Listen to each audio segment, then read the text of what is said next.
여러분 반갑습니다. 반도체 오빠 천 회장입니다. 이렇게 또 저녁 시간 또 맞이하게 됐네요. 하여튼 여러분 고생하셨어요. 고생하셨고 오늘 금요일 퇴근 준비 잘 하시고 또 좋은 일들이 가득하길 바라겠습니다. 뭐 즐거운 일들이 가득했으면 좋겠어요. 슬프고 어렵고 짜증나고 한 것들은 다 모두 뒤로 던져버리고 이제 끝났으니까 한 주 동안 오늘은 뭐 그냥 즐겁게 그냥 하루를 마무리하십시오. 마무리하고 털어버려야죠. 스트레스 자꾸 쌓이면 좋은 게 하나도 없습니다. 괜히 뭐 투자한다고 해다가 몸까지 상할까봐 걱정이네요. 요즘 많은 분들이 좀 감정 상태가 별로 안 좋을 거예요. 지금 보니까 계속 빠지네, 계속 빠져. 미국 장도 그렇고. 너무 오를 때도 올랐지만은 또 오를 때 비해서 또 빠지기 시작하면 또 정신없이 빠지더라고요. 이게 정신없이 빠지다 보니까 이제 그런 부분들이 상당히 좀 마음에 걸리는가 봐요. 좀 싫은가 봅니다. 굉장히 좀 힘들어하는 분도 있고 하는 것 같은데 이 투자가 참 생각만큼 잘 되는 게 아니죠. 딱 돈을 입금을 하면은 뭐 따박따박 되면 얼마나 좋겠어요. 절대 그렇지 않다는 거 여러분들도 잘 알고 계셔야 돼요. 하여튼 뭐 어떤 분은 그래요. 뭐 투자를 하면은 그때 바로 막 한 방 터질 줄 알고 하는 분들이 좀 있는 것 같아요. 한 방 터지지 않겠냐 하는 분들이 있는데 꼭 그렇지는 않습니다. 여러분 생각하는 것은 절대 그렇지 않다는 것도 이해해 주셔야 돼요. 왜냐면 이게 여러분 도박하는 게 아니에요. 이게 투기한다는 생각을 갖고 있으면 힘듭니다.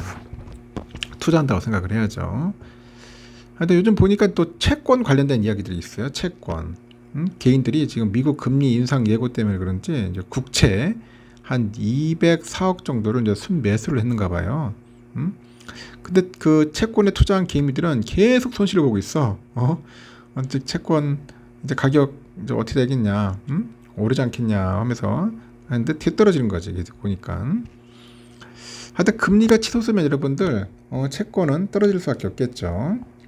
금리가 이제 치솟으면서 개미들의 이제 시선이 다시 채권으로 가고 있는데 쏠리고 있는데 지난해 보니까 미국 연준이 그 기준금리를 인상하기 시작했어요. 금리를 인상하다 보니까 전문가들이라는 사람은 지금이 채권 투자적기다.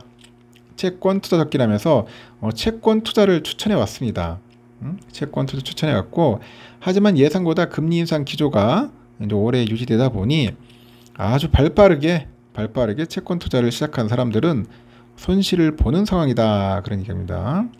요즘 고금리 장기화에 따라서 채권 가격이 더 떨어질 수도 있다는 그런 우려감도 있어요.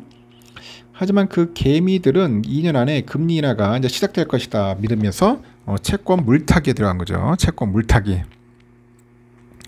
올해 들어서 개미들이 채권을 27조 4,158억 정도를 이제 순매수를 했고요. 역대 가장 큰 규모입니다. 그 중에 국채를 9조 한 2,574억 정도 규모로 가장 많이 사들였어요. 국채를 많이 사들였고 개미들의 채권 매수는 지난해부터 활발했는데 여기에 한국과 미국의 기준금리 인상이 또 이어지다 보니까 채권 금리가 이제 크게 올랐기 때문이다 그런 이야기도 있더라고요. 올랐기 때문이다. 이 금리가 오르면은 채권 가격은 여러분들 내립니다. 이에 저렴해진 채권을 사가지고 향후 또 금리가 하락해서 채권인 가격이 올랐을 때 팔면은 당연히 매매 차익을 남기겠지. 쌀 때 사서 비쌀 때 팔겠다. 그런 겁니다.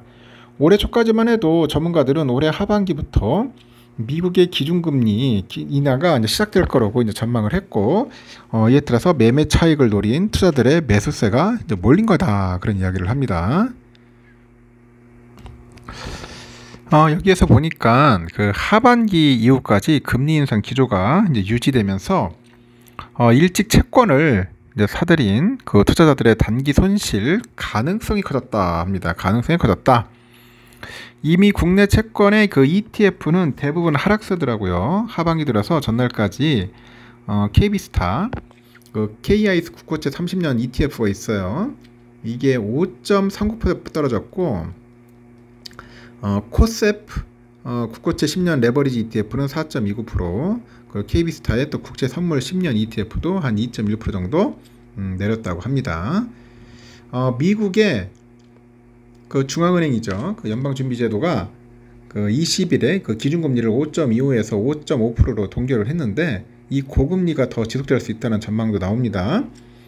이날 금리 동결 발표 이후에 제롬 파월 연준 의장이 연내 금리를 한 번 더 올릴 수 있다 그렇게 말했기 때문이에요. 그 매파적인 연준의 발표 이후에 한국 국채 10년물은 21일 기준 4.031로 올해 들어서 처음 4%를 넘겼습니다. 2년물은 3.935인데 이렇게 오르면서 4%인 육박을 한 거죠.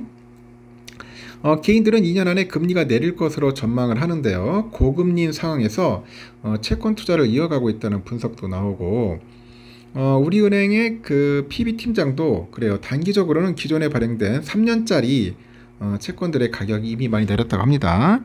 그 만기 전까지 매매 차익에 따른 절세 효과가 클 것으로 보고 투자자들 선택을 하고 있다고 그래요. 25년부터 금융 투자 상품에 대해서 금융 투자 소득세 이 소득세가 적용되기에 그 전까지 비과세 효과를 얻으려는 투자들도 있어요. 현행 개인 채권 투자에서는 그 이자 수익에 대해서만은 이자 소득세를 과세해요. 그런데 금투세가 적용되면 매매 차익도 이제 15.4% 과세를 합니다. 매매 차익에도. 그래서 아무리 만기가 긴 채권을 가져가도 언제든 팔 수 있으니 애매한 부담은 없다. 24년까지 금투세가 유예됐기에 내년 10월에서 한 11월에 비과세로 이익을 실현을 하고 이제 재투자하려는 투자들이 많을 것이다. 그런 이야기를 하는 것 같습니다. 전문가들은 다시 한번 자금이 이제 채권 투자 적기라고 말을 해요. 국채 금리는 시장 금리에 따라 적용이 되는데 시장금리는 보통 기준금리가 결정되기 전 시장의 흐름에 따라서 먼저 움직이기 때문이죠. 특히 오는 11월 예정된 FOMC 전인 10월 중순까지 채권을 매수하는 것이 유리하다. 뭐 그런 조언도 있어요. 다만 전문가들은 금리가 높은 수준으로 계속 이어질까 불안하다면은 만기가 짧은 채권을 중심으로 투자하는 것을 뭐 추천했다 그런 이야기를 하는데 금리가 똑같이 바뀌어도 장기채 변동성이 훨씬 커서 안정적인 채권 투자를 원한다면은 만기가 짧은 국채를 가져가는 것이 좋다고 언급을 해요. 이어서 5년물에 투자하는 투자자들도 많다. 5년물 그런 이야기들도 있는 것 같습니다. 하여튼 참고하십시오. 뭐 상황이 이렇다는 건데 저는 여러분들에게 뭐 채권을 투자라는 게 아니라 요즘 금리가 오르니까 이제 채권 쪽에 관심 있는 개미들도 있다는 겁니다. 이런 시장 동향도 참고하시면은 좀 낫지 않겠나 하는 생각에서 이야기를 하는 거예요. 일단 여기까지 하겠습니다.